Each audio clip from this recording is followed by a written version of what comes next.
Hey boys and girls, welcome to math. Yesterday we talked about how each digit in a 3-digit number has a value. So there's hundreds, tens, and ones. Today we're going to continue talking about hundreds, tens, and ones and how you can represent 3-digit numbers. First, we're going to watch a vocabulary on here. So go ahead and let's tune in. Vocab. You know, numbers change when you move them around. Listen, you could have a 1 in the hundreds place and a 1 in the tens place, and a 1 in the ones place. That's 111. Yeah. You could have a 3 in the hundreds place and a 2 in the tens place and a 1 in the ones place. That's 321.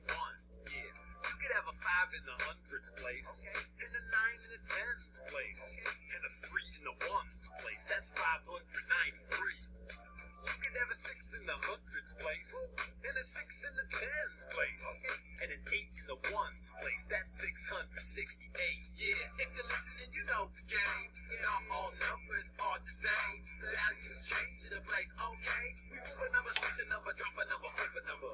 If you're listening, you know the game. Not all numbers are the same. The values change to the place. Okay, we move a number, switch a number, drop a number, flip a number. You could have a 9 in the hundreds place and a 4 in the tens place and a 2 in the ones place. That's 942. You could have a 3 in the hundreds place and a 0 in the tens place and a 9 in the ones place. That's 309. You could have a 1 in the hundreds place and a 5 in the tens place and a 5 in the ones place. That's 155. Yeah. You could have an F to the L to the O and a C and an A and a B and a U and an L and an A, all Y vocabulary. If you're listening, you know the game. Not all numbers are the same. The values change to the place. Okay, we move a number, switch a number, drop a number, flip a number. If you're listening, you know the game. Not all numbers are the same. The values change to the place. Okay, we move a number, switch a number, drop a number, flip a number. Yeah, if you're listening, you know the game. Not all numbers are the same. The values change to the place. Okay, we move a number, switch a number, drop a number, flip a number. If you're listening, you know the game. Not all numbers are the same. Alright, so now I am going to build and draw the number 227 using base 10 blocks. There are going to be 2 hundreds, 2 tens, and 7 ones.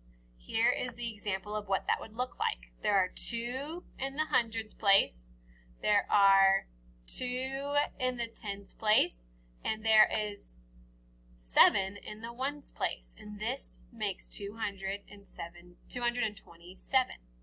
Now that is not the only order you can put it in.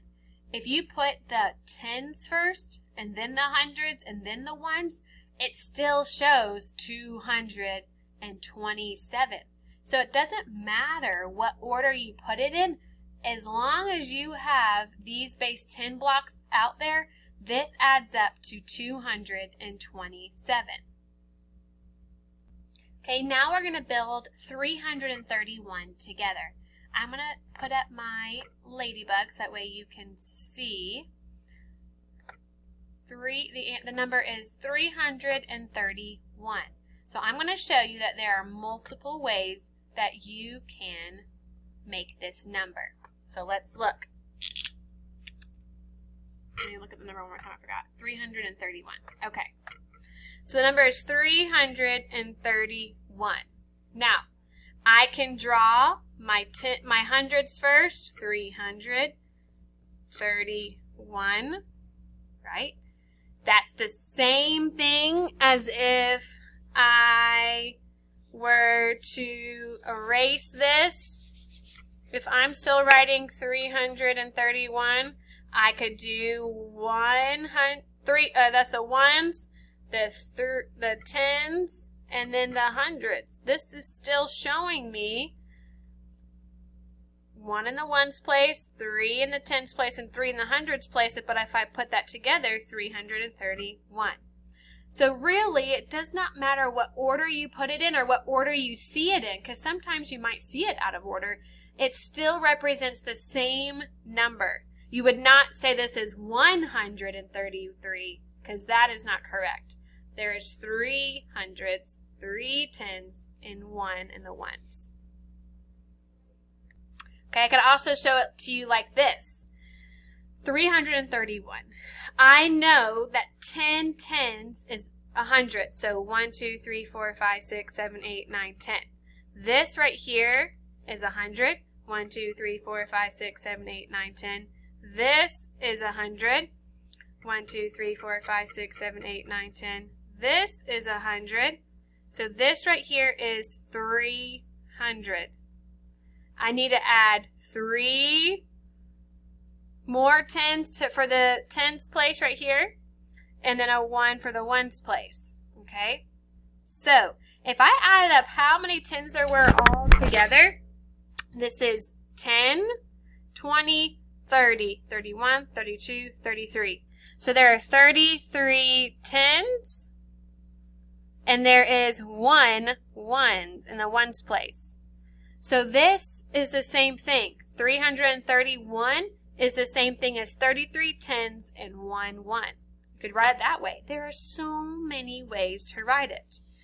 I could also, if I was trying to figure out how many ones equals 331, well, do you think Miss Busby is going to sit here and draw out 331 ones?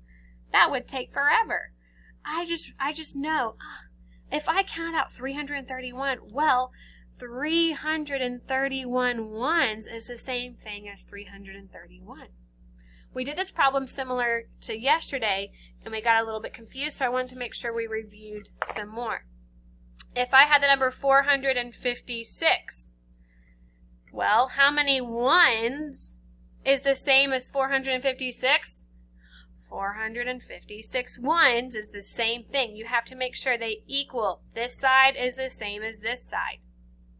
Okay, what if it asked me how many tens and how many ones equals 456? Well, if I drew it out, I would have to draw out 400. 1, 2, 3, 4, 5, 6, 7, 8, 9, 10. 100. This is 100. 1, 2, 3, 4, 5, 6, 7, 8, 9, 10. This is 200. 1, 2, 3, 4, 5, 6, 7, 8, 9, 10. This is 300. 1, 2, 3, 4, 5, 6, 7, 8, 9, 10. This is 400, right? So this is 400 so far. I need to draw 56. 1, 2, 3, 4, 5. That's 50, right? 10, 20, 30, 40, 50. 6 ones. 1, 2, 3, 4, 5, 6. So, how many tens and ones do you have to put together to make 456? Well, here's 10, 20, 30, 40, 41, 42, 43, 44, 45. 45 tens and 6 ones is the same thing as 456. Now I want you to recognize this. 45 tens, 6 ones. Okay? So you got to be careful and make sure that they are equal on both sides. Both sides are equal. Okay? Alright, now it's your turn. Get out your math notebook or your whiteboard if you have a whiteboard. And I want you to draw the number 429. 429. I want you to show me using base 10 blocks. Using base 10 blocks. How many hundreds? How many tens? How many ones? Okay? Go ahead and start. I'll see you in a moment.